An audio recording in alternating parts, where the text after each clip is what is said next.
Do FSG deserve an apology? Let's talk about it.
Yes, guys, good afternoon. Big up to everyone. Thank you for joining me for another show.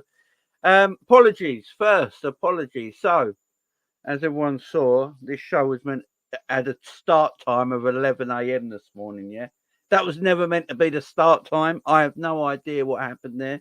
I weren't meant to be starting at that time no matter what. So I do apologise for that, guys. I don't know. There was a bit of a cock up. But thank you for all joining me again now. I do appreciate it. Really do. Yeah, so make sure, guys, hitting that like button, hitting that subscribe button, sharing the video with your friends and family. Let's get this video up to 100 likes if we can. Don't forget to comment after the video as well. Leave your comments below in the comment section after the video as well.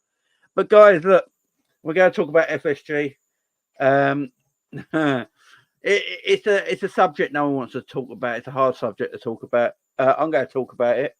I think people in the title of the video might feel like I'm sort of backing FSG. I'm not. I'm just going to get to what I mean by what I've titled the video as. But yeah, good afternoon to absolutely everyone. I hope you're all doing really well. Big up to everyone who was here at 11 a.m. The comments from earlier. Big up you guys. Hope you're all good. Big up Pimp with the super chat early on. Big up Jamie. Video title is wrong. Klopp apology. We're going to talk about that as well. Without him, we're still complaining. Is the difference making periods? P.S. Eric Ten Hag era has come to an end. Spot on. Get your coat. Big up Pimp. Big up Pimp. Now, I'm not sitting here saying we should apologise to FSG. It's just a question in the title now. The Klopp thing, I'm going to come back to that, Pimp, because you are right. So, let's just get on with it, with the FSG stuff. So, look, my opinions on FSG, they are what they are. I don't think they're the worst owners in the world. I also don't think they're the best owners in the world. I'm not, big up Panoff in the chat, big up Gary and Ravi as well, and Daz and K-Mac. I'm not an FSG fanboy or anything like that. I don't hate them and despise them like a lot of other people do at the same time. You know what it's like, guys? I sit here and if they're doing well at this moment in time, then I'll give them praise. If they're not doing well, yeah, there's this thing between owners. I think we all believe everyone's got great owners, like owners in the Premier League, like only the Saudi owners, and if you got Saudi owners or owners from anywhere from the Middle East, are you only good owners? It's the only way to be a good owner now. It's the way I see the way people talk about ownership in football. You look at the PSG owners; they're miles wealthier than FSG and can afford anything. But would you say their time at PSG has been that successful? When you bring that amount of money in as a club, as one of the biggest clubs in France at the time, anyway. and then you bring a lot of that money in that league that is not financially set up to compete. You should be winning the league every year. There shouldn't actually be a year you don't win the title, to be absolutely fair. They've not got their goal yet of Champions League football. You know, you have to look at their time as at PSG is not the greatest, really. And now they're trying to get out. They don't even want to own PSG no more. You look at Man City as owners. The Man City owners have probably done the best out of everyone, you know, to get Man City where they were to where they are now, getting Pep Guardiola as their manager. But I do say, like, it's the same with Jurgen Klopp in a way for me. Would have Man City been as successful as they are the last 6 to 7 years if Pep Guardiola wasn't their manager? You know, I look at this Man City squad now, and I think if you take Pep away from it, it's struggle. And it's the same with Liverpool with FSG. You got FSG there, and a lot of it has got to do with Klopp. Of course it has, because he is the manager. And what I'm basically getting at here is, guys, is that an owner can only be as good as the manager that's managing the football club. Otherwise, no manager would ever get the sack. You know, you can be a tremendous owner, but if you get your manager choice wrong, and he's not a great manager for you, it looks bad on the owner, it looks bad on the manager, and the manager gets the sack. If PSG had a Jurgen Klopp in charge of them, I think PSG would be far more successful. I think if they had a Pep Guardiola or a Jurgen Klopp in charge of PSG for the last 5 years, I think PSG would have won that European Cup they're looking for, and they would be more successful. You know, that's my opinion anyway. So I always look at it and think, yes, owners can only be as good as the manager they have in charge. You know, you get owners that splash a lot of money. You get owners that spend so much money. You know, you look at, you know, what Todd Bowley's doing at Chelsea right now. Now, in 2 to 3 years' time, this could come up to be a brilliant idea what Todd Bowley's doing. But no other club could have £1 billion spent on it in a 12-month calendar year and still be mid-table and get away with it.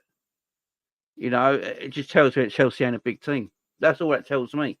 You know, I don't see anyone in the media really going at Chelsea for being a mid-table team after spending the amount of money they do. No one. They just go, oh, in 2 years' time, Chelsea are going to be amazing. Let's just work through it. If that's Liverpool, Man United or anything, or Arsenal or anything like that spent £1 billion in 12 months and are a mid-table team, the world comes crashing down. So that tells me, first of all, Chelsea ain't a big team. And they can't get the manager right over there. You know, they can't get the manager right over there either in Chelsea. You know, you've got an owner spending lots of money. So what I'm trying to say is, what does everyone want for an owner? That is what I want to ask everyone in the chat today. What does everyone want for an owner of a football club? Is it all about just throwing cash at everything? If it is, fair enough. Then obviously FSG ain't your owners. I think people get a bit disillusioned with transfers. I think as football fans, we're now all financial officers, ain't we? You know, all football fans are financial officers. Everyone looks at football. Maybe I just look at football a bit differently. Maybe I look at football a little bit differently. So we live in a world now where money and greed is the biggest economy in anything you do in life. So about how wealthy you are, how rich you are, and how much you can spend. And it's not just football, it's everything in day-to-day life now. You know, you only have to look on social media and look at the bad people that influence our children on social media. You know, these rich upstarts that claim to be this and that, and you know, our kids look up to them because they're, you know, and your kids come up to them and go, oh, I need that £100 jacket because so and so was wearing it. And And that's the way the world there, and football's no different. No, football's no different to me. Football is it's becoming the same thing. Everyone wants a new toy. Everyone wants the fresh new toy every Christmas. And if the toy don't work on Boxing Day, they want a new one the day after. And that's what football fans are like. If a player don't work, then they're like, well, we wasted 70 million on him. We're going to have to wait till the summer now to get another player that costs more than 70 million to replace the 70 million player that didn't work. And it's like, that's not how football works, man. That's not how football works. But that's the world we're in now. And I get it. If that's the world we're in, we've all got to compete in this world. And I don't like it, personally. I don't like the way football's becoming. I've spoken to a few people recently who say they're falling out of love with football because of the financial aspects in the game now. The money involved in football is getting ridiculous. You know, just going to get a ticket to support your team on a weekend, you know, it's like the price of a 1 week's holiday somewhere now. It's madness. And if you've got kids, you want to take your kids to the game, you can't afford it. So you get more armchair fans now because of it. And then because you get more armchair fans now, the armchair fans want to see the best players on the pitch. They want to see 11 players of world-class players, which is just not possible. Because one team does it, the other team have got to do it. And I get that. I hate the fact that everyone says we're Liverpool. You know, we shouldn't be, you know, we should be spending more than certain other teams. Why?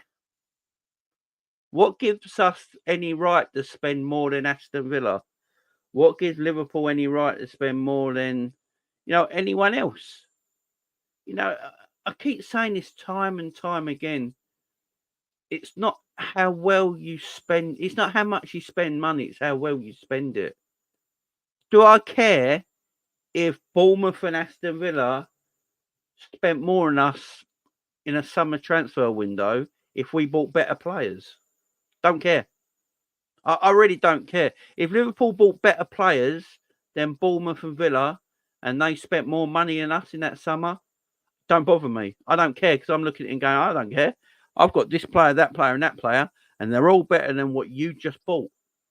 We get carried away with figures too much and numbers. Figures and numbers take over everyone's lives now. The pound note has changed everyone's life. Figures change everyone's lives. Apparently, you're not a good footballer now unless you cost over 80 to 100 million pounds. If you don't cost 80 to 100 million pounds, I've seen fans go, I don't want him in. There's fans out there. You only have to look, guys. There's fans about to go, I don't want to play for under an 80 million pound player. He's obviously no good. Why is Liverpool buying a player that's 30 million quid? We should be buying 50, 60, 70, 80 million pound players. We should be in that 100 million pound bracket now. What are we doing here? It's the world we live in. Scouting has gone. Scouting used to be the best part of football. I used to love scouting. I used to love, as a kid, watching players and growing up them players and watching them for yourselves. And they move to a club and you've been watching them all that time. Now you get people get. I saw it this summer, yeah. We were lined up to buy certain players this summer. I remember when we were lining up to buy Gravenberch well early in the summer before any talk was going around. And everyone was online going, why are we buying a player that can't get in the Bayern Munich team? Why are we buying a player that can't get in the Bayern Munich team? We're Liverpool. We shouldn't be buying a player that can't even get in the Bayern Munich team. What sort of downgrade is that? What are we buying here? And then we got linked with a player I know for a fact no one's ever watched before. And they're going, that's the player we needed. That's the player we needed. Why didn't Liverpool get that player? Oh, I'm sorry. How many times has everyone watched Ugarte play? Tell me, how many times has everyone seen Ugarte play? Because that's the player I'm talking about in the summer. Everyone's going, oh, why didn't we get him? Oh, my God, it's amazing. Why didn't we get Ugarte? I've got people telling me this all the time. Like, how many times you watch him play? Oh, I saw him a couple of times last season. Oh, good. So you saw him a couple of times last season where he might have been good, But the 30-odd other games that you didn't see him in, it could have been dog turd. Does he fit our system? Does he fit the profile of our club? Does he do this? Does he do that? Can you answer me these questions? No, you can't, because you want him because he comes at such a price and he's got a fashionable name and it's sexy and blah de blah, blah de blah, blah de blah. It gets on my nerves. It gets on my absolute nerve. It does my head in.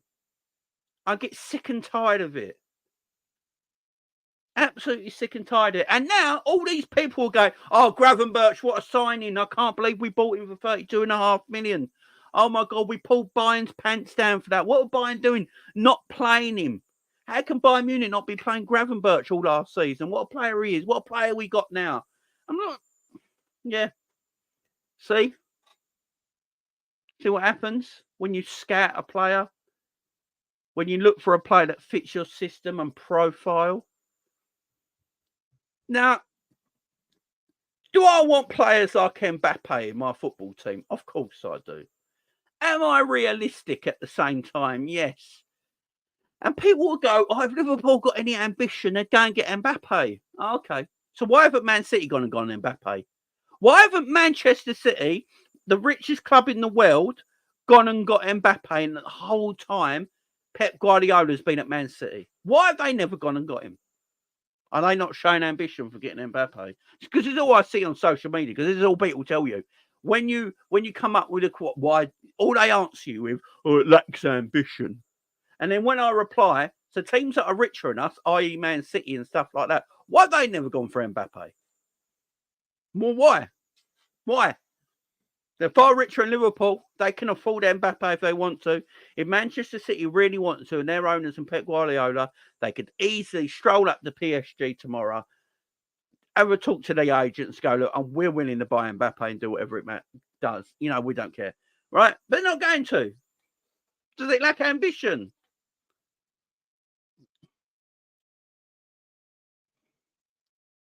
Does it lack ambition? No. Because we're realistic sometimes and no, we can't get certain players.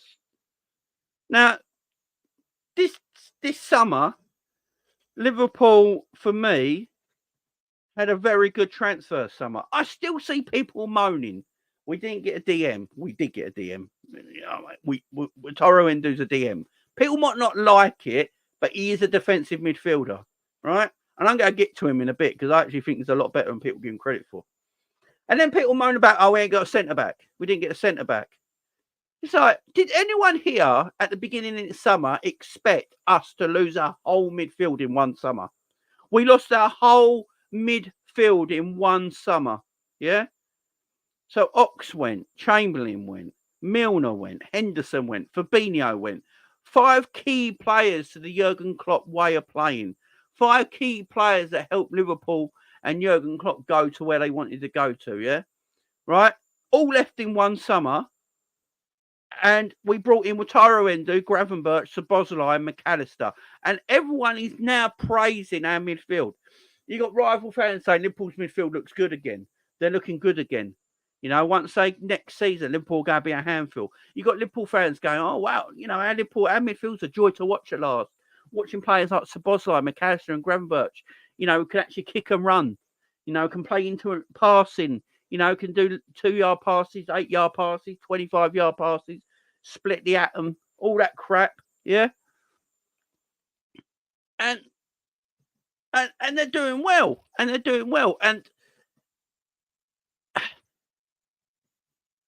that cost 130 million. That brand new midfield cost 130 million quid. Yeah. And there's not one player there I'm unhappy with.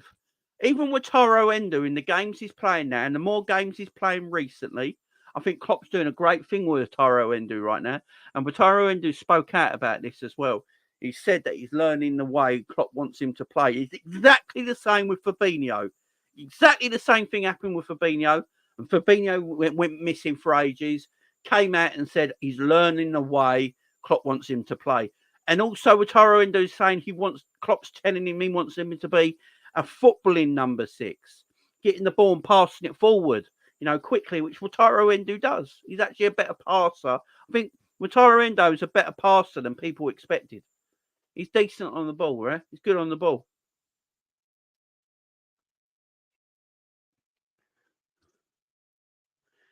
And I don't care what the net spend is. People have got to get this net spend crap out of their heads.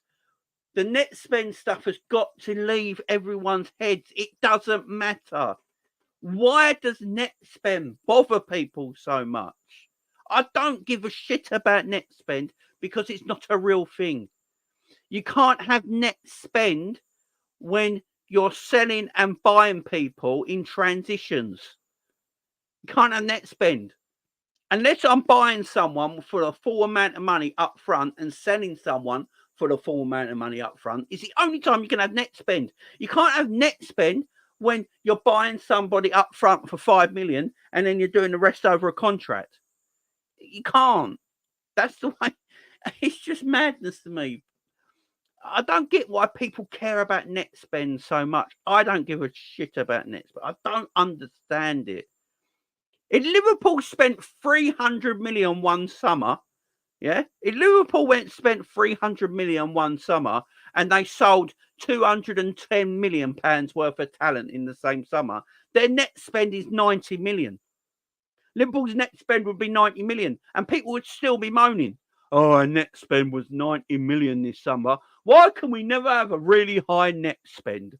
Why is our net spend always so low?" And I'll turn around, mate, we just spent 300 million quid. Yeah, but the club had to make 200 of it back. And it's called good business. What do you want to do? Do a Man United down the road and spend 1 billion quid and not sell anybody and have people still like Luke, like Johnny Evans and Maguire and crap like that still in your team because you can't sell them? Luke Shaw, who's still in your team because you can't sell him. I get sick and tired of it. I get absolutely sick and tired of it.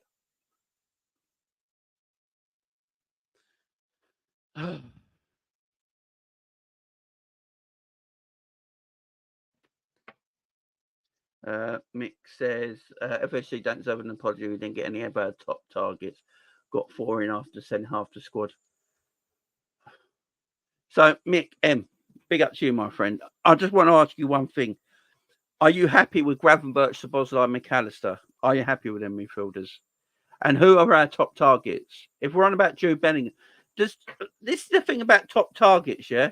This is the thing about top targets. Managers rarely get their top targets.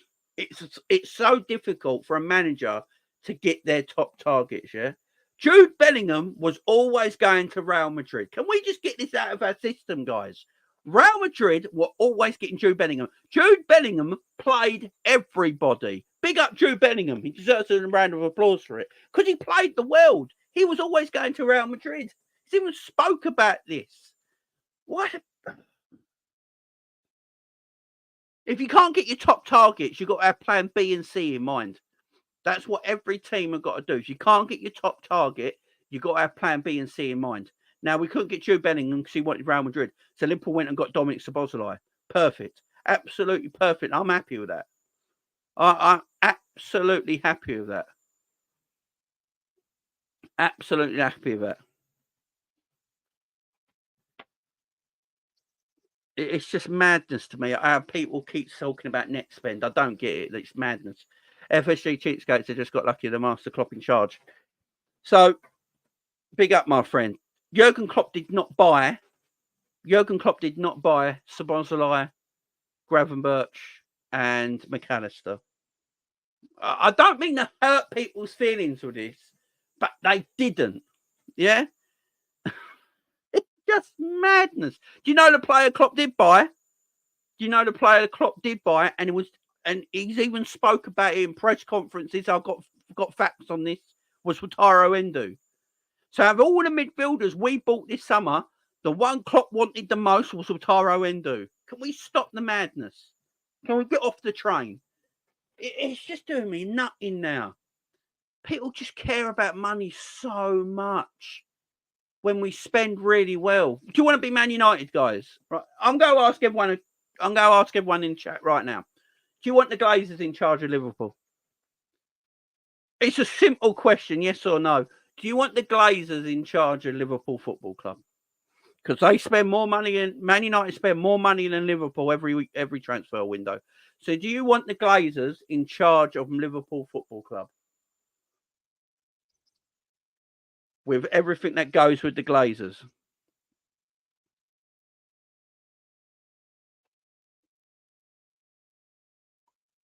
You know? Do you want the Glazers in charge of Liverpool? I'm just asking a simple question to everyone because they spent shitloads of money. They went and spent £85 million on Anthony, yeah?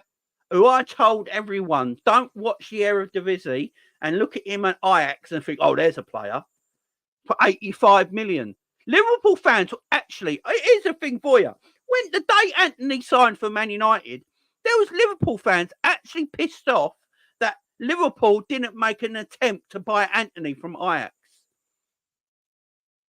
Because they saw all his flair and doing cartwheels and rainbow flicks in the Dutch league and thought, oh, there's a player. Let's go and get him for 80 odd million quid. It's balmy to me. Jadon Sancho went from Borussia Dortmund to Man United at 21 years of age or 22 years of age, whatever he was. And Man United thought it was a great idea to give him 300 grand a week straight away. And everyone wonders why Jadon Sancho isn't up for it. She's got 300 grand a week coming in every day. What's he care? And then people moan about the wages.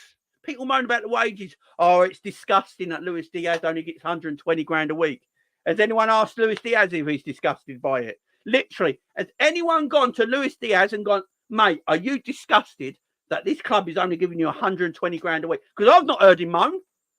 I've not heard him moan once. Same with Jota. Everyone keeps moaning. Oh, Jota's only on 90 grand a week. Everyone heard him moan. No, the fan base are moaning, but these players are apparently proper happy. The fan base are moaning, oh, we're tight with wages. But none of our players seem to be upset. None of our players seem to moan. None of them. Not one. It's fucking madness to me. Absolute madness. I think people get upset for no reason. I think people just like to look at things and go, right, we need this, we need that, we need this, yeah, coming in because so and so are going from. So and so are going from. So and so are going from. So Liverpool got to go from. Liverpool got to compete. Liverpool got to compete. And I keep saying this all the time. I don't think FSG are the greatest owners in the world. In fact, for me, if FSG could sell tomorrow, I'd happily let them go. I'm not saying I wouldn't. I wouldn't be sitting there with a teary eye or anything like that. I'd be happy to see him leave.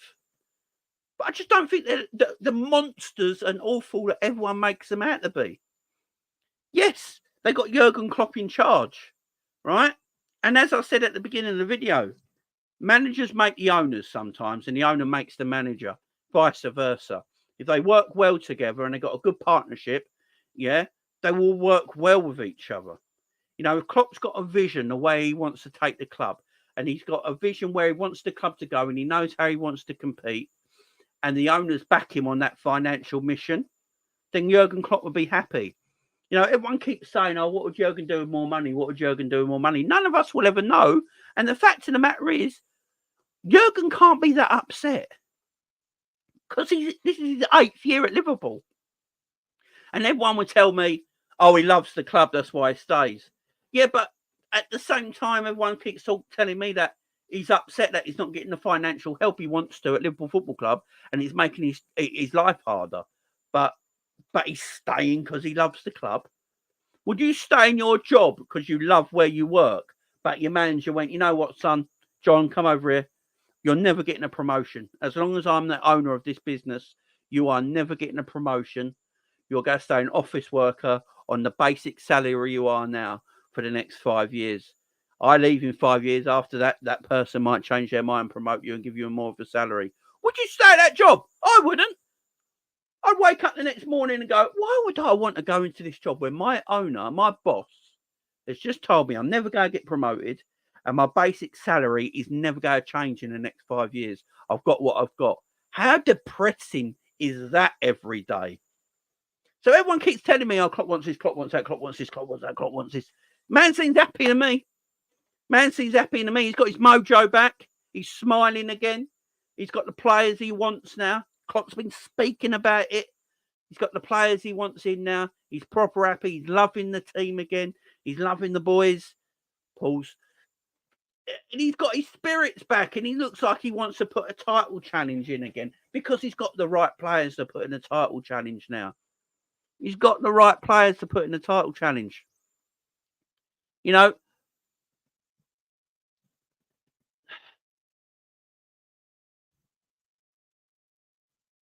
right, this is what I don't get. This is what I don't get this shit all the time. I don't get it. So, according to John, all our players are crap. This is what I don't get. I don't get it. So, according to John, all our players are shit. So, Alisson's not the best goalkeeper in the world. Virgil's not one of the best defenders, yeah? Konate's not one of the best upstarts. Trent Alexander-Arnold's just average. Robbo's cack. Gravenberch is shit. Szoboszlai is shit. McAllister's okay. Salah's not the best right winger in the world. Darwin Núñez hasn't got the potential to be the best striker. Luis Diaz and Jota are their average left wingers. It's just because of Jurgen Klopp's magic, sprinkling on all of it, has made it all possible and world class. So why last season did Jurgen Klopp do a shit job last season? This is the question. Last season, why did Jurgen Klopp do a shit job? Last season, the reason Jurgen Klopp did a shit job last year is because he didn't have the players. Because he didn't have the players. Now he's got the players. Liverpool playing better again. And Jurgen's happy again. Jesus Christ. Does no one understand? Klopp was terrible last year, yeah? Liverpool were terrible last year because we didn't have the players. And now we've got the players because we had got rid of all the dead crap in our team and brought in fantastic footballers that are refreshed and ready to go. Liverpool are good again. So Jurgen Klopp obviously needs very good players to work in his system. Jurgen Klopp is a world-class manager. But world-class managers still need very good footballers to do the job they need to do. There's not a world-class manager alive that can take average players and win things. There just ain't. No world-class manager has ever taken a squad of average players and won anything on a consistent basis. It'll happen from time to time in the odd game here and there. But you've got to have quality footballers for a world-class manager to do his work. That's why Pep Guardiola only buys a certain kind of player. You know, Pep Guardiola don't really, apart from Haaland, Pep Guardiola don't really go and buy big, well-known names. He makes well-known names, like Klopp does, makes well-known names. You know, and they get better. And they get better. You can't just...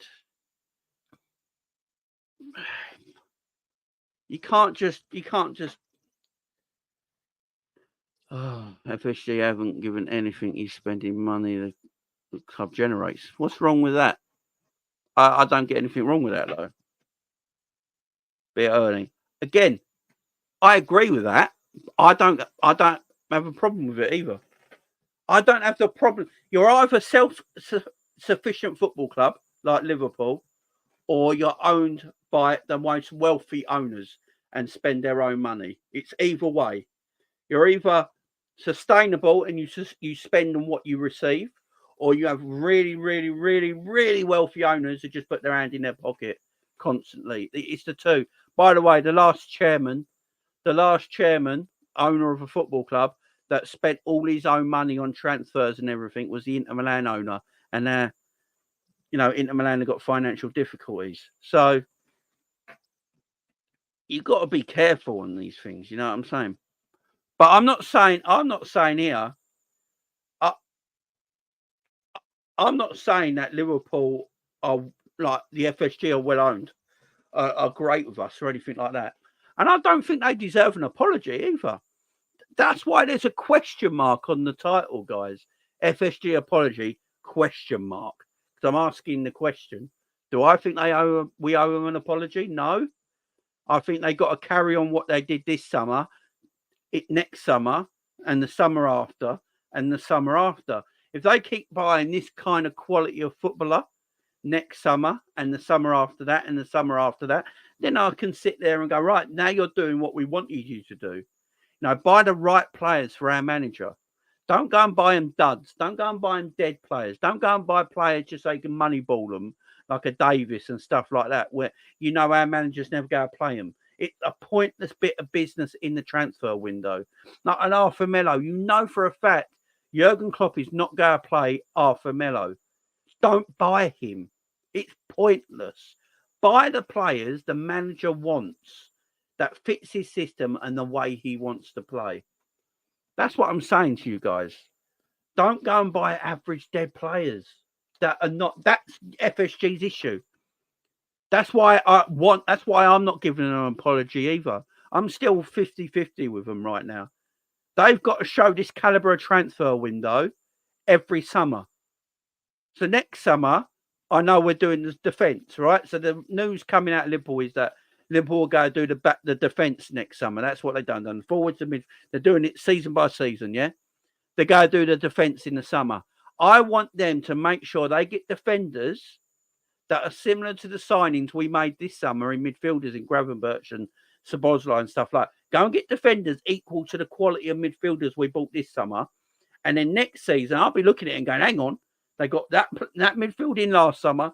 They got these defenders that are equally as good as the midfielders they bought the summer before. We got that forward line. We got Alisson in goal. There's no excuses now. No excuses. But just...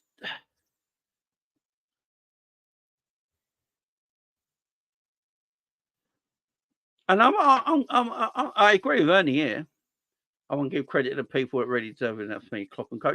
And you're right. And you're right, Ernie. But what didn't work last season? Why didn't it work last season? What I'm saying is Klopp's not a miracle worker, guys. He's a world-class manager that needs very good players for him to do his job. Yeah? I could be a world-class carpenter, right? But if you don't give me the tools to do my job, I can't be a carpenter. It's as simple as that. It don't matter how good I am as a carpenter. If you don't give me the tools to do my job, I can't be a carpenter. So he still needs the tools to do his job, Ernie. Do you know what I'm saying? So Liverpool last season didn't have the tools to do their job. So Jurgen Klopp couldn't do his job properly. Do we all agree with that? This season, he's got the tools to do his job, and he's doing his job beautifully. Yeah? Beautifully this season. I'm a proper happy Liverpool fan this year, right? So we've got to put some credit on the side of the owners and the scouting department and the coach and Big George. You just have to. Because without them players wouldn't have come in. You know what I'm saying?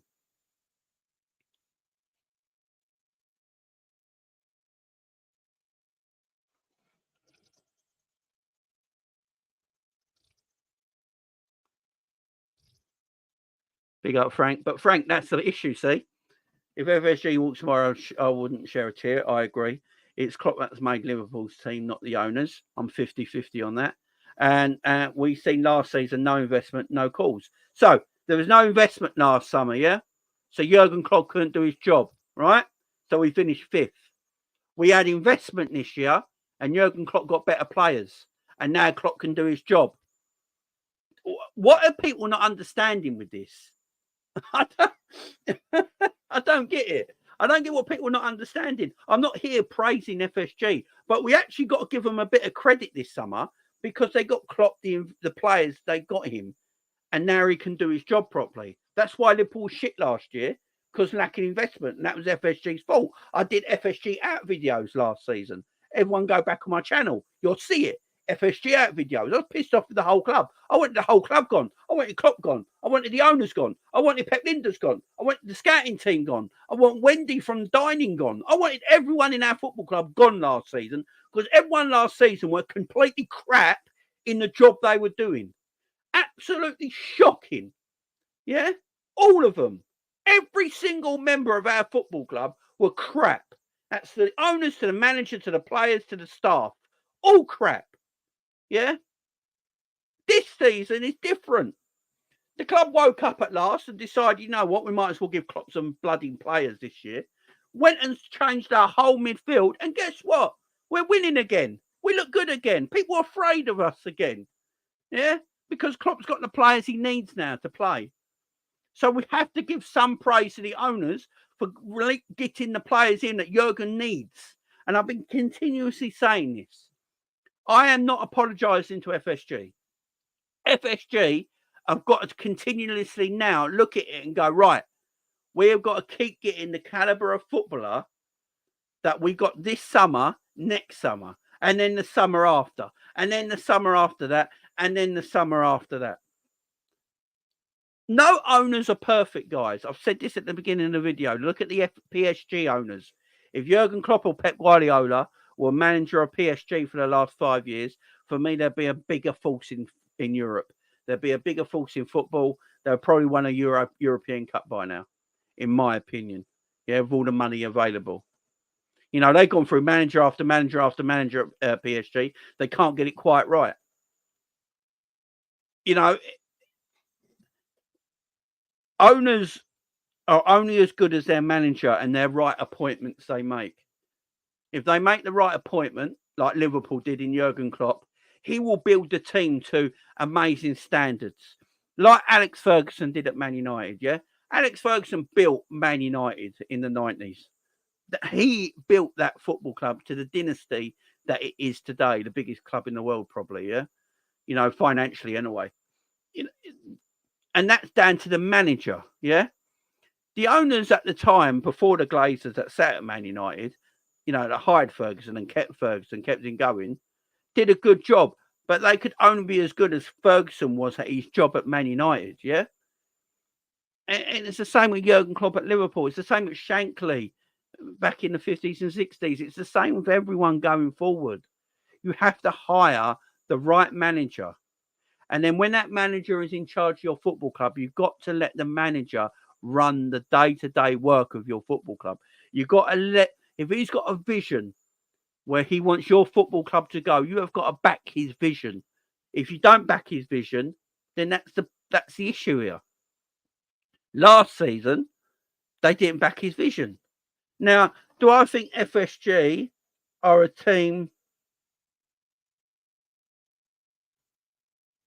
Do I think FSG are owners that can continuously make Liverpool top of the league and stay at the top of the league? No, I don't.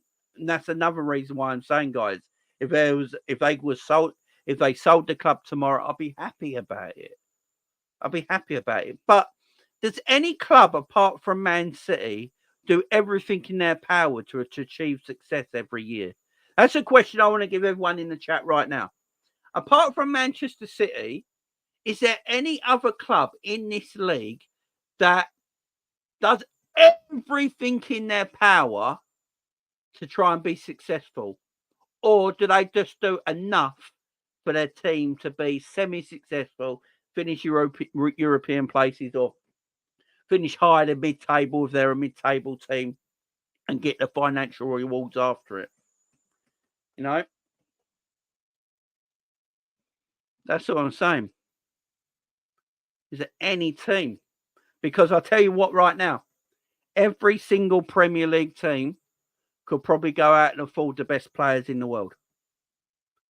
Even Villa and Brighton, they're not still doing enough. Still not doing enough. They could literally go out and still buy better players than what they got now. They literally can because they're rich enough. Do you know how much money they earn just being in the Premier League every season? So much money. So much money. You know, no real team in the Premier League actually does enough to achieve their goals. No one. They don't. That you make so much money being a Premier League team year after year after year. Villa and Brighton, as some people have said in the chat, they could even go further than which they've done, guys. They literally could go even further than what they've already done the last couple of seasons. They could buy even bigger, better players. Give them the money. They can afford it. All the Premier League teams can, apart from the newly promoted ones. But most of the established Premier League teams can go out there and afford it. Arsenal got a loan to buy all their transfers, by the way, for anyone asks. Arsenal got a loan.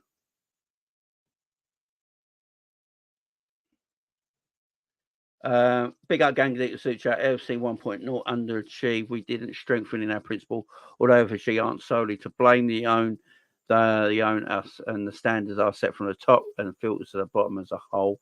We're reactive and not proactive, hence stagnated. And I agree with you. I've been saying this for time, man. I've been saying this for time.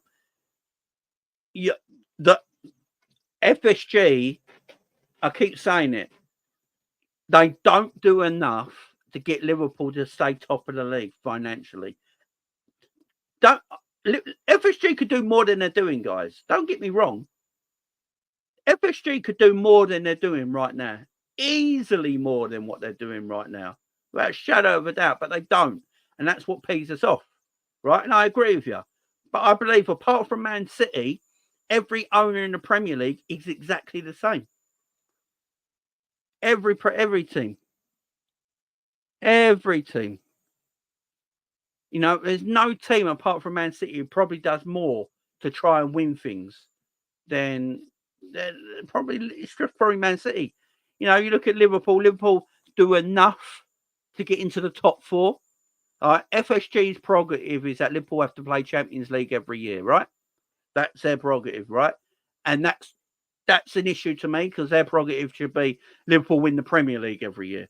That is what their prerogative should be, right? So I agree with everyone in the chat right now. That's their downfall and that's their issue, right? But because you've got Jurgen Klopp in charge as a world-class manager, in charge of extremely good footballers, you're going to do better than the standard, right? You just are. Apart from last season when he didn't get investment. But it's the same with all owners. You know, let's wait for Villa. Let's give Villa a bit.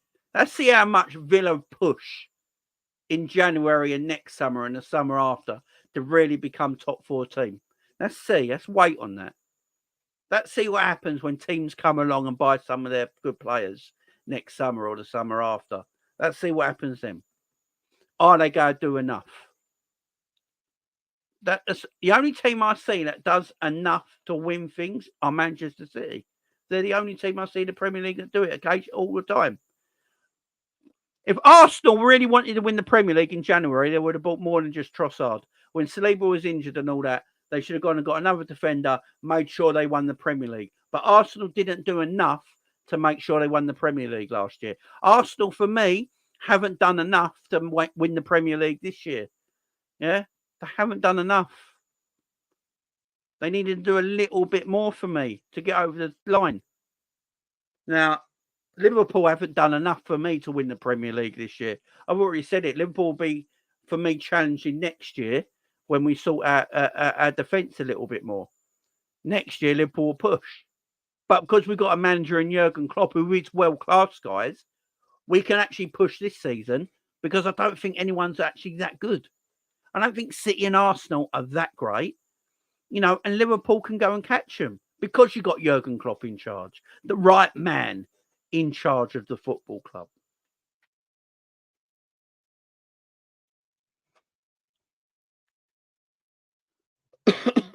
That's all I'm saying. No team gets backed enough.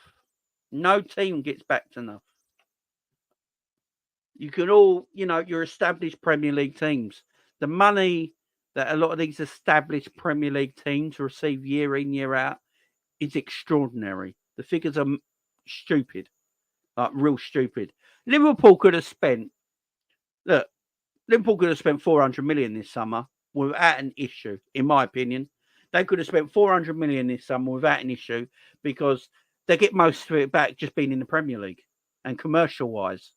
Liverpool spent 400 million this summer just being a Liverpool Football Club. The commercial revenue at Liverpool Football Club is as it is. Liverpool will probably go do 700 million commercial revenue again next season, yeah? Right?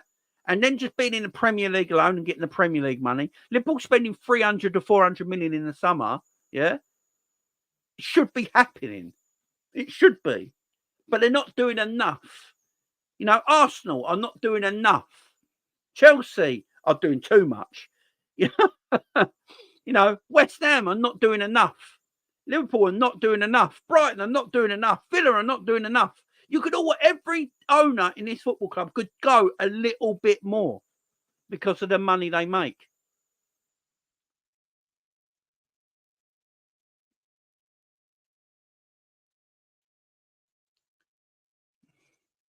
But also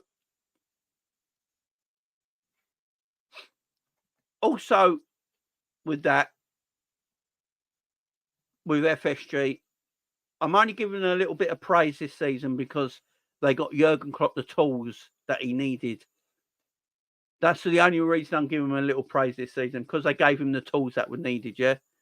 I don't know what happened. Like people keep putting in this chat, what happened to the Casado money? What happened to Casado money? Who cares what happened to Casado? I don't give a shit. I don't care. I don't really give a damn. It's not my money. It's not my money. I don't give a shit. But as I said, the money's obviously there because they were willing to spend it. Right? And that's what is annoying some people. I get it. We went and bought Wataru Endo, Gravenberch, Szoboszlai and McAllister, a great midfield quartet, yeah? Tremendous, right? I get it. Everyone's happy with that. But then everyone will go, well, there was that money there for Casado. And that's what I just said. The money is there. FSG could have spent it and still gone again. They could have gone again and got someone else in, to finish off the transfer window, but they didn't. They didn't do enough. Like every owner at all the football clubs in the Premier League, apart from Man City, don't do enough. It's as simple as that. It's as simple as that.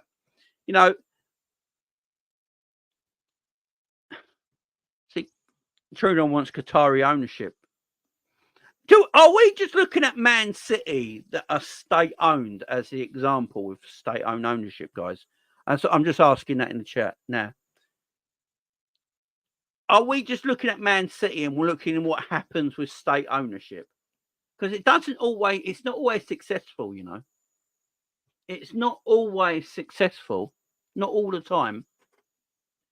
Because if you're looking at Man City as the example, I get it, yeah? But Man City did it completely. It's hard to mention Man City because of the charges that are over their head. But, they're found guilty of all them charges. Here's one for you guys, yeah? With state ownership, yeah? If it is found that Man City are guilty of all the charges that they've been charged with, yeah, or a majority of the charges that have been put against them, then their ownership failed because they cheated. And they cheated the system and they got caught. Yeah? But that's only if they find guilty. Then that's not good owners, guys. Good owners shouldn't cheat the system and cheat the people, cheat the football fan, and elevate a transfer market into a stratosphere that no one's ever seen before because of their cheating. Yeah? But if they haven't cheated, then they're great owners. So we've got to be careful on that front. We've got to be careful on that front. You know what I mean? What about PSG, Trudon? What about PSG, my man? What about PSG? Would you say the PSG owners have been successful in their time there? Would you say PSG owners have been that successful? I mean, when you're that rich in a league that's that poor financially, PSG should win the title every year, no matter what. They shouldn't have years off in that league when it's not no one financially can compete with PSG in France, yeah? That league should be sewn up like the way Bayern Munich sew up the German league, 10 league titles in a row and all that sort of stuff. PSG ain't doing that, and they've not won a European Cup yet. That's all I'm asking. That's all I'm asking. Is that I don't know. I don't know, guys. I really don't know. I don't know. But for me, FSG do not deserve an apology just yet. I'm just going to give them a little bit of praise because they gave Klopp the players that they should have done last year. Yeah, last year we should have been getting Gravenberches and Bosley's and all that in last year. Yeah, right. And then this year we'll be cooking. So I'm only giving them a little bit of praise because they gave our owners, they gave our manager the players that are needed for his team. In my opinion, that's all I'm saying on that, guys. I'm not having to go at anyone in the chat. I'm not saying no, everyone's wrong. We all want better for our football club.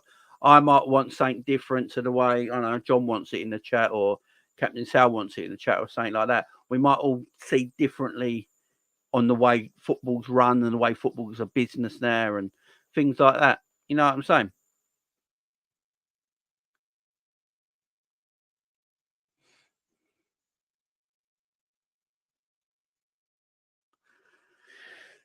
Yeah, they're a miss away from 2020, Trudon, but they're still a miss away. Do you know what I'm saying, man? Trudon, in my opinion, no one in France should be winning the league apart from PSG. It's a weak league. It's a poor league. It's not financially up there. In fact, I don't think it's considered top 5 leagues in Europe anymore because of financial reasons. Uber Eats is the sponsor of their league, for goodness sake. PSG shouldn't have an off year. They should win it every single year. No one financially in that league should compete with PSG. The same way no one financially can compete with Bayern Munich in Germany, while they've won 10 in a row.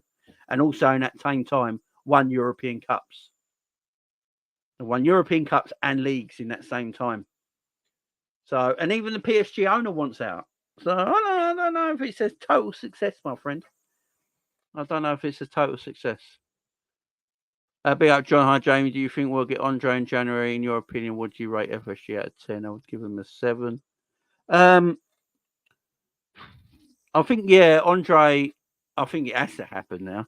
I was listening to a couple of Liverpool journalists over the last couple of days saying talks have picked up again. Apparently, George Smack is going to be in Brazil, is it in South America for the Libertadores Cup final. Fluminense are playing in with Billy Hogan. Apparently, they're going to be over there on that day. I don't know if that's true. It's just a rumor online at the moment. If that is true, they're probably looking to financially get the deal done then. Hopefully, I've seen clips of him. I ain't watched a full 90 minutes of Andre because he plays in Brazil. I'm not sitting watching Brazilian football. So the clips I've seen of him, the bits and pieces I've seen of him here and there throughout since the summer when we've been interested in him, what I've seen of him, he looks like a good footballer, talented player. Tim Vickery, who's the journalist on South American football, the man lives in Brazil, for goodness sake. He talks up about him as a potential superstar that could be the DM for Brazil in the coming years.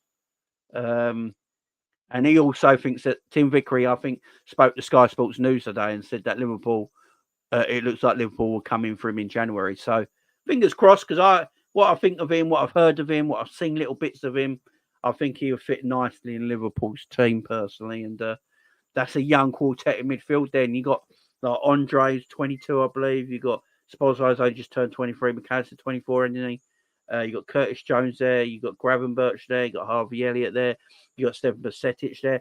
It's a very young midfield from like a year ago to having a very, very old midfield to then this year having a very young midfield. It's night and day, guys. It's a massive shift. It's a massive shift in the right directions as well. In directions as well. Big up gang, deep super chat. Having financial capabilities to state ownership with an elite club in structure creates a dynasty. Can't have one without one. The other city have that. Yeah, I get that. And I'm not saying I wouldn't want them as owners, guys. I'm not sitting here. Look, in Liverpool tomorrow, I've said this many times. If we got news tonight that FSG is selling to Qatar, the Liverpool Football Club, for £7 billion to Qatar, I'll be like, yes, roll on. Let's see what we do from here. But a lot of people might be thinking, right, let's go and get Mbappe, let's go and get Neymar, let's go and get this player, let's get that player. But that might not be what our manager wants to do. There might be a thing where Klopp might like, all right, I've got more money now. Financially, I haven't got to be strategic in the transfer market. I can just go and get who I want. But that doesn't mean we're going to go and get these world superstars that all the fans want. Do you know what I mean? So I'll be sitting there going, right, we've got no financial issues now at the football club. If Jurgen Klopp wants that defender from Sporting Lisbon everyone keeps crying out about, then Klopp can go and buy him tomorrow. You know what I mean? There won't be no finance, but I don't expect us to go and be them buying world superstar. I don't expect Vinny Jr. just to rock up at Liverpool or Mbappe just to rock up at Liverpool if that was the case. Because I don't know. It all depends what the club sees as the future, how they're going to map it out and stuff like that. Do you know what I mean?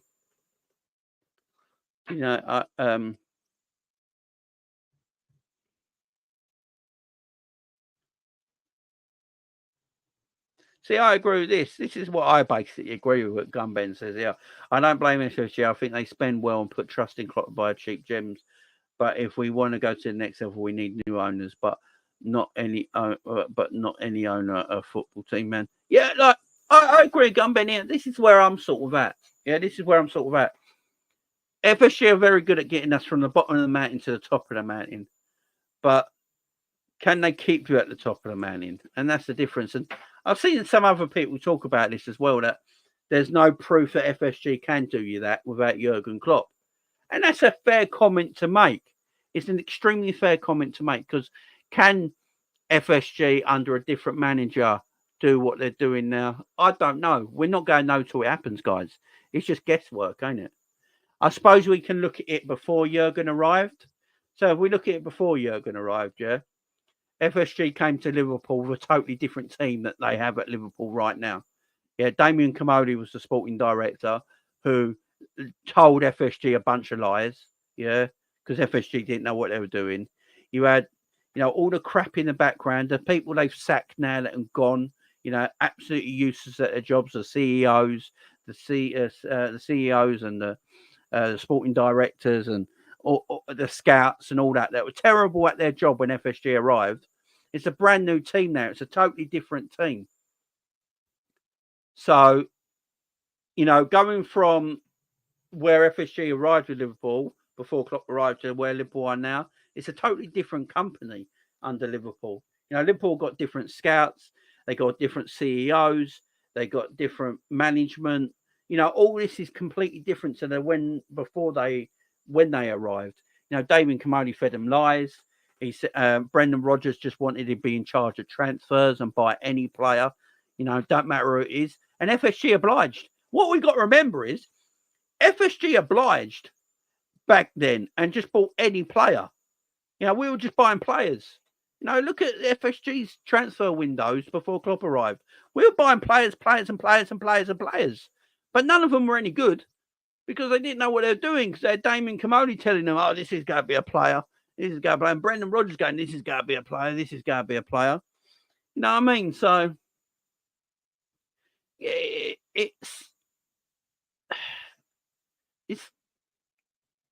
it's hard to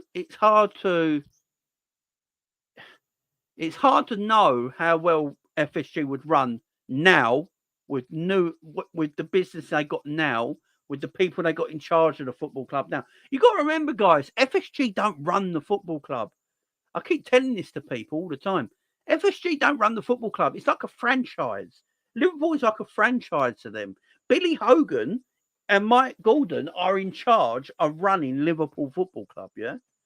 They weren't Mike Gordon was in charge, but there weren't no Billy Hogan, and we had a terrible sporting director and terrible CEO at the time as well, that FSG left in charge of the football club, and they were buying awful footballers, terrible footballers constantly, and for a lot of money. We're spending money, 35 million on Andy Carroll, for goodness sake.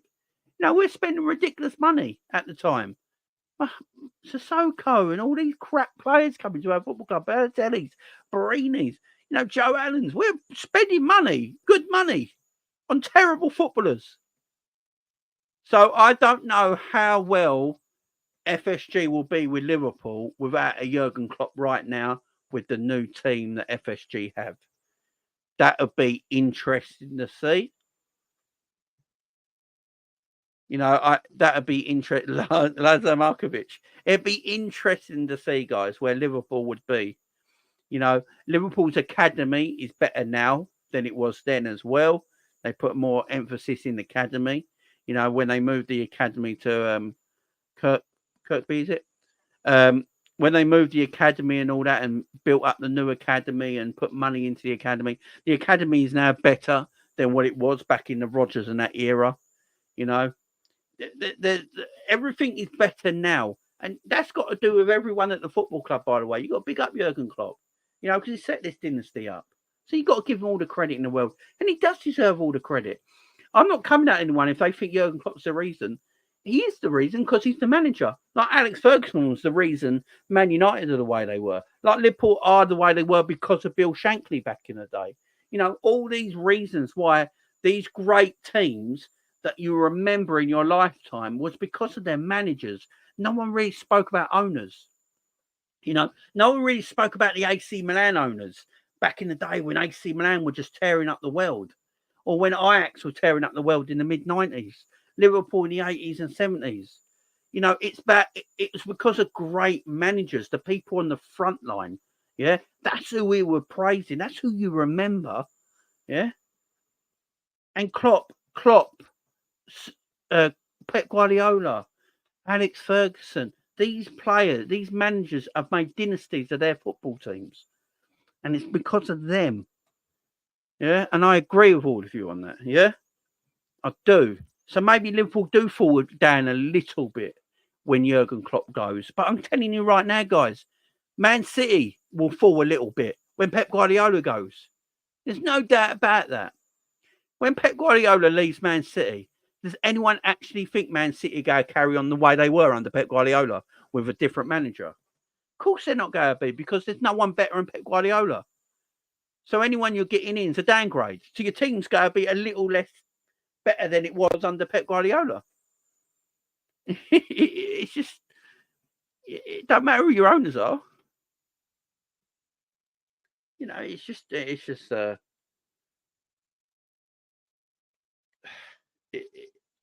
and that's what I'm trying to get at with all this. So for me, FSG don't deserve an apology. And everyone keeps talking about the Super League. Like, people will say they can't forgive FSG ever because of the Super League. I get that. I understand people's issues with the Super League. I really do. But then I look at it and go, like, Liverpool are in the Super League right now. We're in the Super League.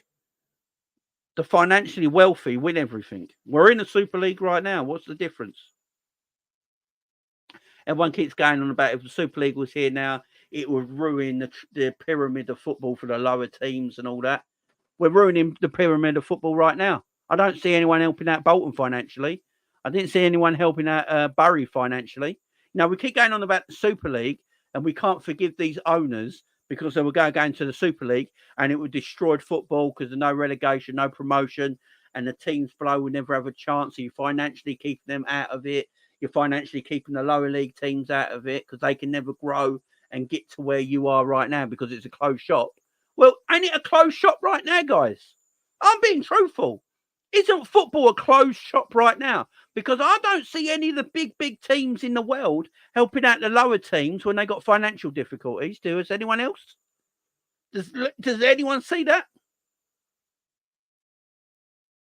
Does anyone see it? Does anyone see it? Because I don't. Why didn't the Manchester clubs come together and help Bury out, who's in Greater Manchester? Why didn't they help Bury out before they went out of business? Because I'll tell you why. Because Man City and Man United do not care. Why would they care? They're only caring about themselves. And it's the same with every big team in Europe. They don't give a crap about the little guy. They just don't care. There's nothing financially in it for them. No, it's just none. None. Now, the way they went about the Super League is a different story. If they structured it better and went about it better, I think we all might be sitting here now going, all right, Yeah, okay. But because the way they dealt with it, it was in lockdown, so none of us could protest at the grounds. I mean, they're clever. Don't get me wrong. They made sure they did it in lockdown of all times when the world was still, so no one around the world could argue it and protest at games. But the fans around the world all came together and was like, "No, we ain't having this shit," and stopped it. And then guess what happened?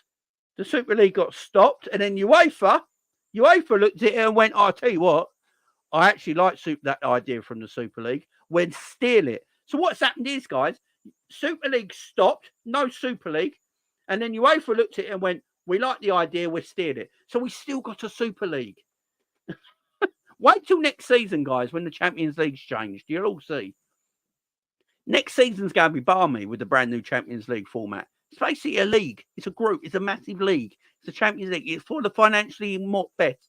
The best clubs will only ever go through. Yeah, the best clubs will only ever go through. Yeah. It financially only helps the big clubs. Only financially helps the big club.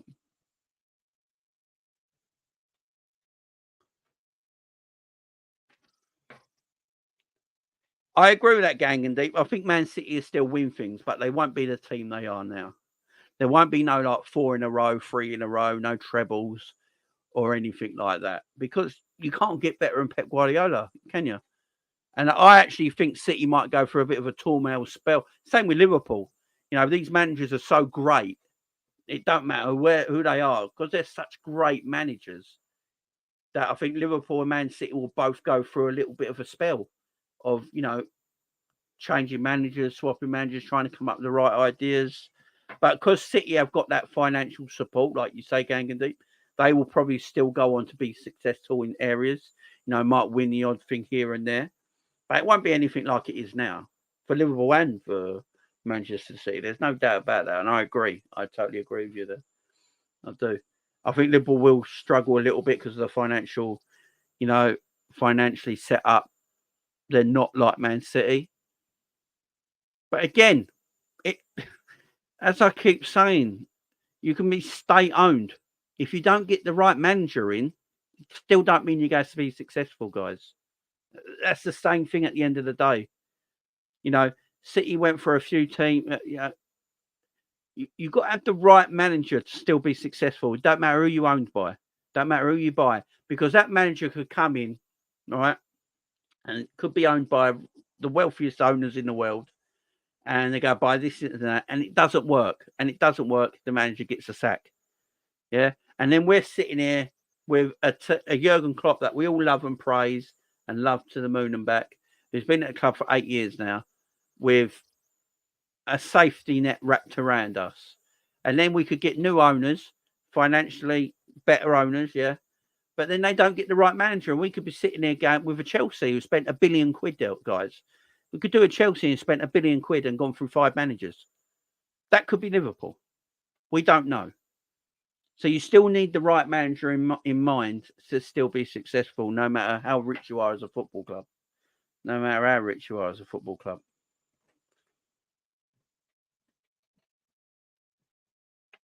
Yeah, top 5 Champions League now. I think it all depends on how well English teams do in Europe. So if English teams do well in Europe this season, I think Liverpool 5th place goes to the Champions League. But it all depends how well English clubs do in Europe. It's not a guarantee, I don't think.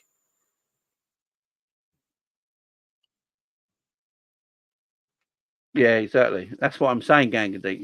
Gangadee and me are thinking alike here. Right manager and right football infrastructure. Exactly. That's what you need. That's what you need. That they have, and apart from Mark Hughes. But yeah, apart from Mark Hughes, I don't think they hired Mark Hughes, so he's already there, weren't he? You are right, but they weren't. Right. I'll take that, Trudon, yeah. But is it Pellegrini? Say Pellegrini won the Premier League with Man City, yeah, because Brad Rodgers effed up, right? I mean, Liverpool should never have been that close to Man City with Pellegrini winning the title. It shouldn't have been that close. Liverpool shouldn't have been, 3 games away from winning the Premier League when you look at the teams, yeah? But would a Pellegrini gone on to be successful like Pep Guardiola? He went on to win a Premier League, then died off, and then got the sack, and then Pep came in.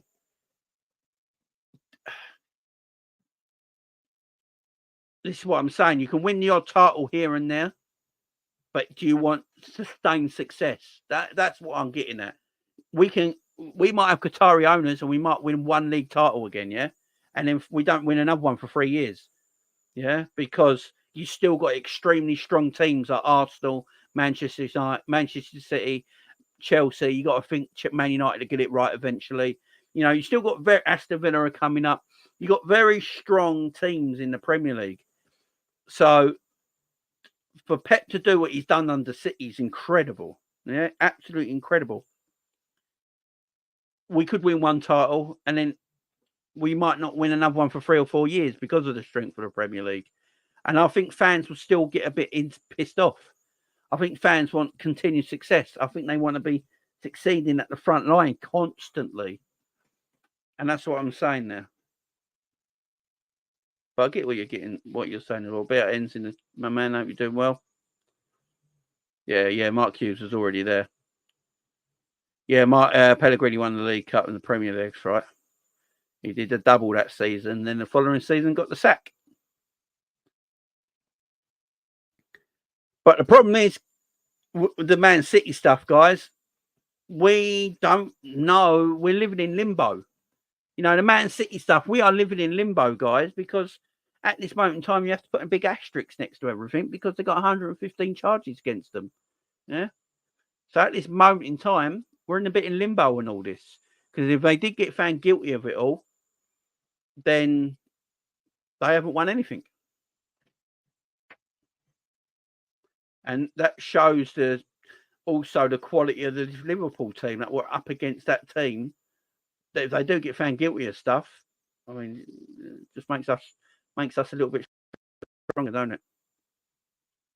Makes us a little bit stronger. But yeah, look.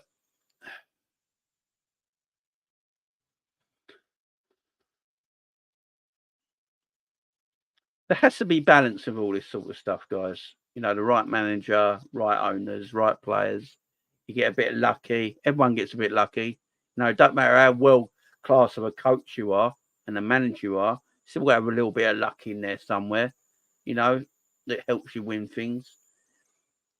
All I'm saying is that I don't think FSG deserve an apology just yet. I need to see more from them for the next few years. I need to see them in the summer go and rebuild this defence. I need to see them go and rebuild this defence in the summer and get defenders of the quality of like McAllister's and Gravenberch's and Szoboszlai as centre backs or left backs or right backs. Yeah, I need to see them do that. I need to see them give new contracts to Mo Salah, Trent Alexander-Arnold, and Virgil van Dijk, whose deals run out in 2025, and it's coming up to 2024 now. So they need new contracts.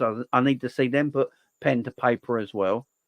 You know, I need to see all these things for the next summer, January. And if we carry on in that vein, buying that kind of quality of footballer, and Jurgen Klopp stays at the football team and carries on his destiny and all that, then yeah, cool. I don't think any of us Liverpool fans actually have that much of a problem. We really wouldn't. But as right now, look, what they've done this season is they've gave Jurgen Klopp the tools to do the work. And I think we just have to praise them for that and just leave it as that.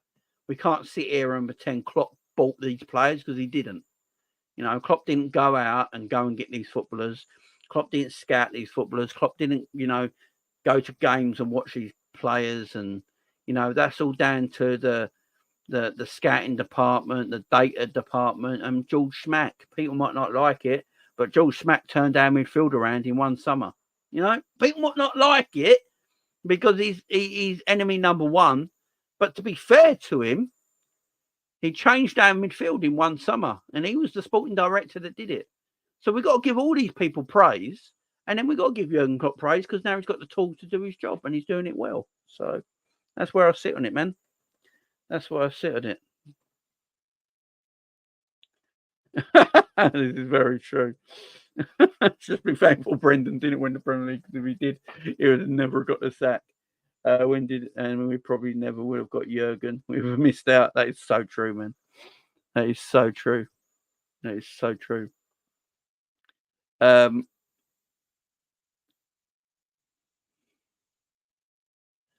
Super League will ensure that we never have to deal with a PGMOL. It's very true, Albert. Big up Uncle Albert in the chat. We got Fama in the chat. How you doing, well, man?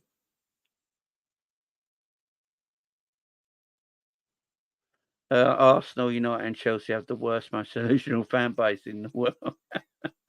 Big up, Brett. Yeah, they do a bit. Arsenal fans need I think Arsenal fans just need to come down a little bit, I think they get carried away, man. Look, it is one thing I'd say, guys. I was watching the League Cup this week, yeah? So I watched all the League Cup games Tuesday and Wednesday, and obviously watched our game, right? I don't think our squad's as bad as everyone makes it out to be. I watched all these teams play different squads and rotating like their squads and all that. And a lot of people were talking about, everyone keeps talking about Arsenal's squad. Everyone tells me Arsenal's squad is better than Liverpool's, yeah? And I was watching Arsenal's squad play West Ham. And I'm sitting there thinking, is it? Is it really? Is Arsenal's squad actually better than ours? Because I don't think it is. Yeah, I saw a midfielder, Jorginho, Havertz, and some other shit. Nelson playing on the wing. Yeah, looking at him thinking, is it? I'm not sure. That Polish centre back at the back who's terrible. I'm not sure. I'm not sure, man. I'm not sure. I'm not sure on this Arsenal squad. I really ain't. What Arsenal have got is depth in the number 6 position. They got Rice, Partey, and Jorginho. They got fantastic depth in the DM position. Everywhere else, not actually sure, to be honest. Not actually sure. I think Liverpool in the Europa League games changed 8 players from the weekend's game. I think 8 players have changed in the Bournemouth game from the weekend game, and we still get the games won. I just don't think. I think Arsenal got a fantastic first 11. There's no doubt about that. But squad-wise, no, I don't think so. Yeah, I think people don't respect Liverpool squad depth. I really don't. I think people don't respect it, man. Liverpool squad depth, and I even mean Liverpool fans on this. I think our squad depth is a little bit better.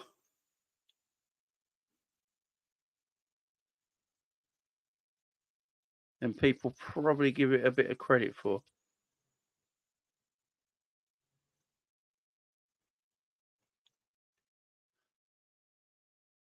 Who, Victor, who are you chatting about, man? Who at Yassiv, show your faces? Is that someone in the chat? Is that someone in the chat having a go at you, Victor? Sorry. Don't know who that is, man. Be up, Frank. We have a bench that can change the game. Yeah, we do now. Our first 11 squad is way better than Arsenal's. I agree. I don't understand this Arsenal. Everyone goes on about their squad. I looked at these League Cup games and that, and I've just looked at Arsenal's league squad, and it's like, really? Nah.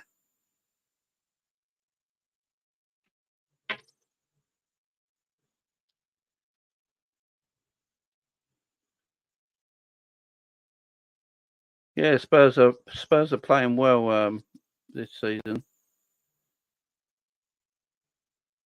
Spurs have beaten all the teams they should beat. Like, I think the bottom 6 of the teams they've beaten, ain't it? Apart from Liverpool. I think it's all the bottom 6 teams they've beaten, ain't it?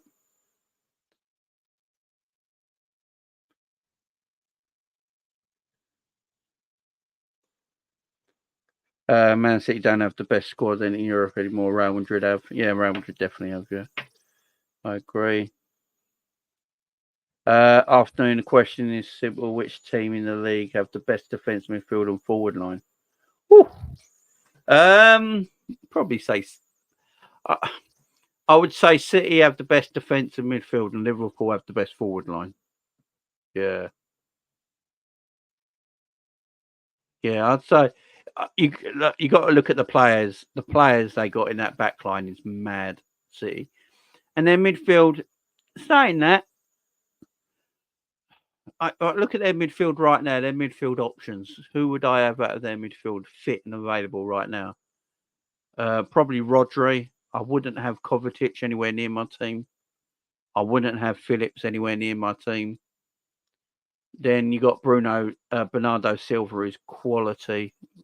So you look at Bernardo Silva and Rodri. Yeah, it's a difficult one actually. But yeah, the defence. Yeah, City's defence and our attack, and maybe Arsenal's midfield. There you go. I think that'd be the three. Liverpool's attack, City's defence, Arsenal's midfield. Yeah, because Arsenal's midfield three, you got to give it credit, man.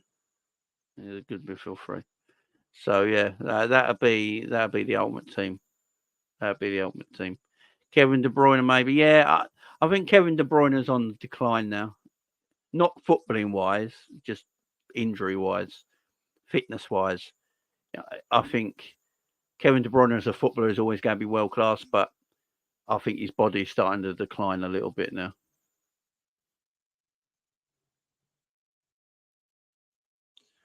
Yeah, that's a shout, Fema. Yeah, defence is underrated. I agree.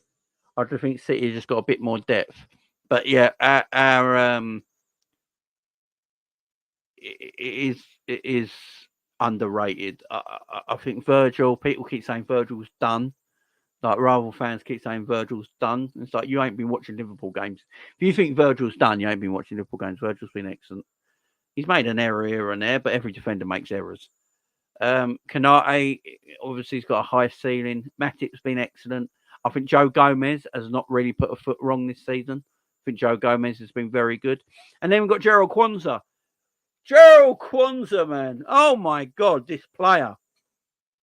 Kwanzaa. I'm just wondering if Kwanzaa has changed Jurgen Klopp's mind of buying a centre-back. I'm just saying it right now. I'm just wondering if he's changed his mind getting a centre-back with Kwanzaa in there now, because I don't know if Klopp realised he was this good.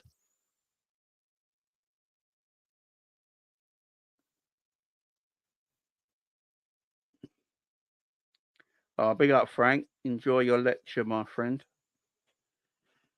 Kwanzaa Desai, you know. He is... Do you know what I like about Kwanzaa? Yeah? He doesn't rush things. He takes his time with stuff. He never rushed. He's so calm at the back.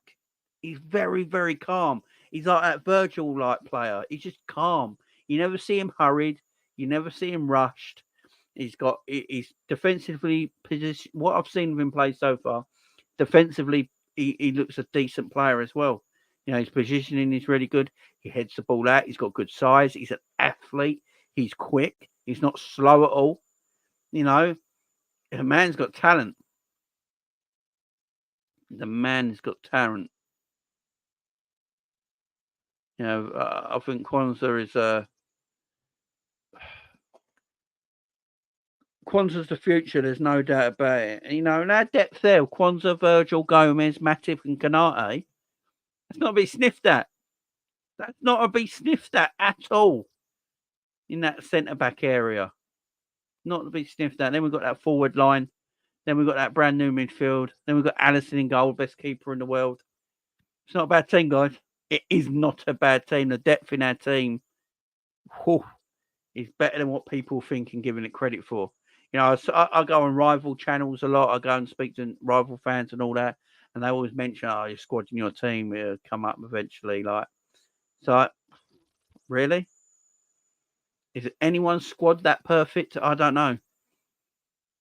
I don't know if anyone's squad's that perfect. think Liverpool's is better than most. I really do. Kwanzaa's got real promise, man. I didn't know Kwanzaa was going to be that player. I said it at the beginning of the season. I had no idea he was going to be that player. I'm glad I was wrong. Don't listen to me. I'm glad he was wrong. I was glad I was wrong, man. He's definitely a talent. There's no doubt about it. No doubt about it.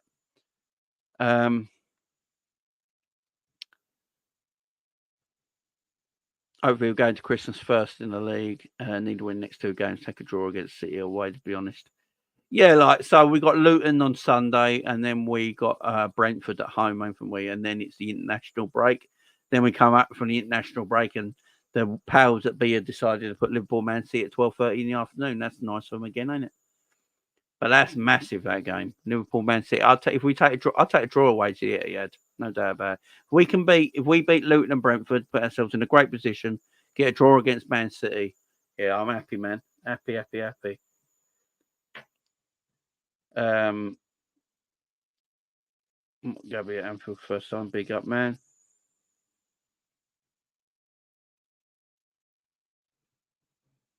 Jamie, you're doing a Luton preview. Yeah, I'll try and fit one in tomorrow. I'm happy we gave Quencher a chance. Didn't know we'll go. Yeah, I'm taking Kwanzaa over Colwill right now. If anyone's asking that question, I'm having Kwanzaa over Colwill right now, every day of the week. Every day of the week. Kwanzaa might save us 50 million on a centre back, by the way. He might save us 50 million on a centre back. Because I said next summer we need 2 centre backs. If Kwanzaa keeps up this kind of talent and way he's playing, then I'll just go and get 1 centre back, man. Just go and get 1 centre back in. If Kwanzaa's that good, man. I agree, JB. Our depth is great. The fear is injuries. The fear will always be injuries because I think we as Liverpool fans have got PTSD, man. And we get scared anyone gets a knock or an injury. At the moment, everything's been all right. So touch wood.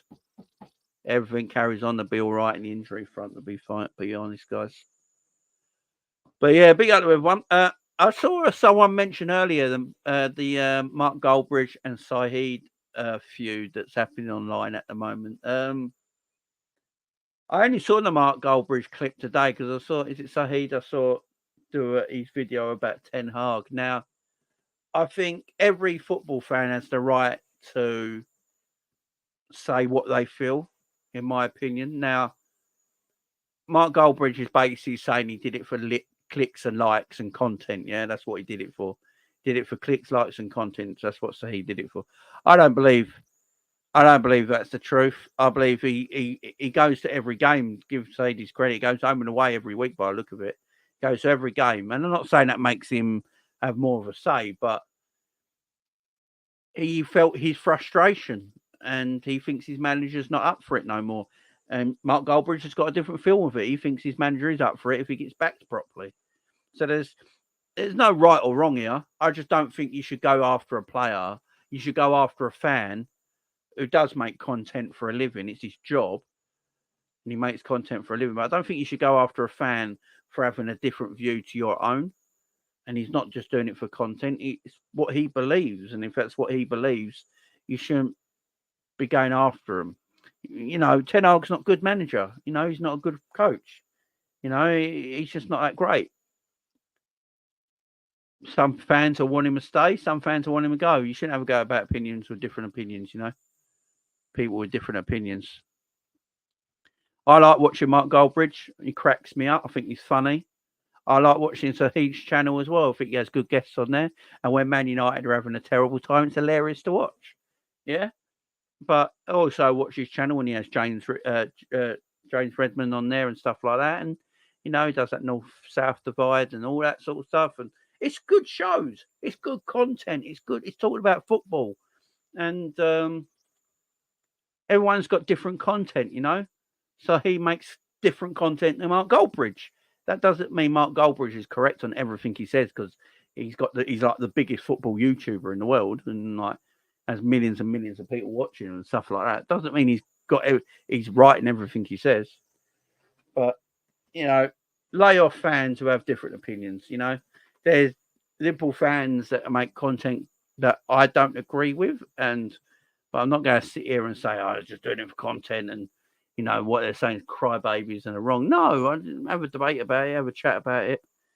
You know, it gets a bit silly. So, guys, I'll be back tonight for the call-in show, 8 p.m. Make sure you join me at 8 p.m. tonight for the call-in show. Sorry, I had to move it yesterday, but things are things. Tonight, 8 p.m. Make sure you join me. Anything we spoke about today, you want to talk about, anything to do with Liverpool currently, we want to chat about. I want to big up Luis Diaz, who apparently Klopp says it's up to him if he wants to play against Luton on Sunday. So fingers crossed his dad is coming home soon. So I know there was news out there, but yeah.